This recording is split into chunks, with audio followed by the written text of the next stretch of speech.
This kind of goes back to the statistic we talked about earlier. When I was in my early graduate program, in my master's program in Kentucky, this was back in 1999. In 1999, I was taught that most children with ADHD would outgrow ADHD. It was in my textbook. My professors taught it to me.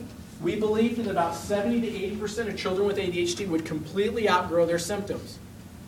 So I was telling parents after we would evaluate them as a young graduate student, don't worry about it. When they turn 13 or 14, a lot of this stuff is going to go away. They're going to outgrow this, no big deal.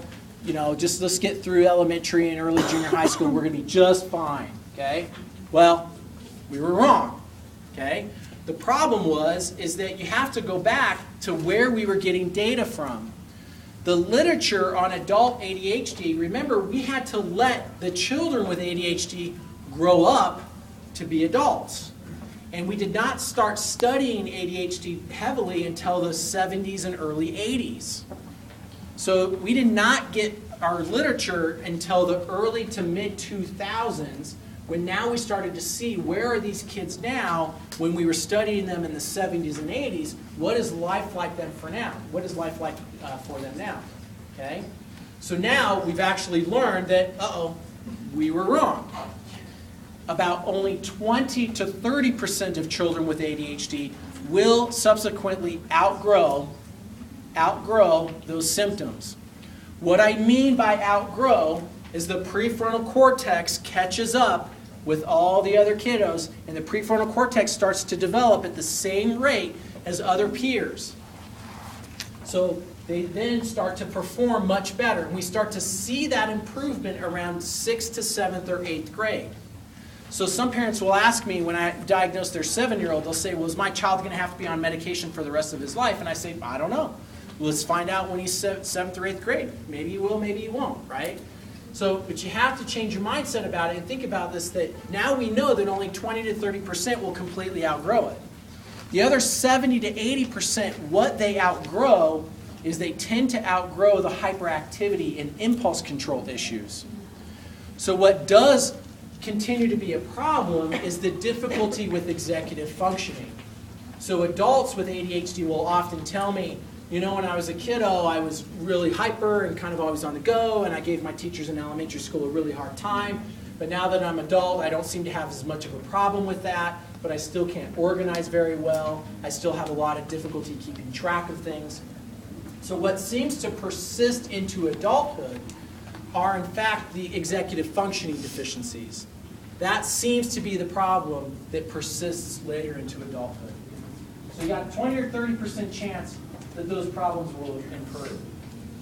Now, interventions over time is really the key. Let me give you an example with this. I work as a school psychologist, and as a school psychologist, we have many children where we're doing interventions in the classroom. And I often work with teachers where we will put together one of the best interventions. We have a great reinforcement program. We have the coolest trapper keeper on the planet that this kid can keep track of his assignments. And what happens is we give a kid a tracker, or we give them some kind of intervention, and about 2 weeks later, the teachers are calling me, and what are they saying to me? It's not working. And I think, well, first of all, we gave a kiddo with ADHD a tracker who doesn't organize very well, can't manage his time, and can't remember. Why would we think in our minds that he would some way magically be able to write down his assignments on this piece of paper, right? So I want you to think about this perspective. I have a very good friend who's an endocrinologist, specializes mainly in working with individuals with diabetes. And one day, a couple of years ago, I was asking him, I was saying, Steve, do you ever have parents that come back to you and gripe and complain that their child still has to take insulin and gets really frustrated as to why they can't regulate their blood sugar? And he's like, no, you're insane. Why would they do that, right? And so I use an analogy of diabetes that we don't ever hassle kids with diabetes when they can't regulate their blood sugar. We don't give them a hard time and say, you know what, this isn't working. I'm giving you insulin every day. Why is this not working? I don't understand. Why can't your pancreas just all of a sudden start producing glucose? Something's wrong with you. Just try harder. Just try harder, gosh darn it. We don't do that with diabetic patients.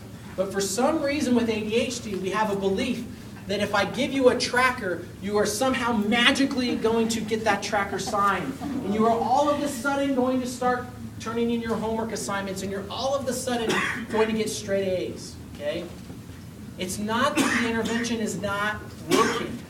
The tips that I'm going to give you, people and teachers will always ask me, well, what do I do? What do I do? What do I do?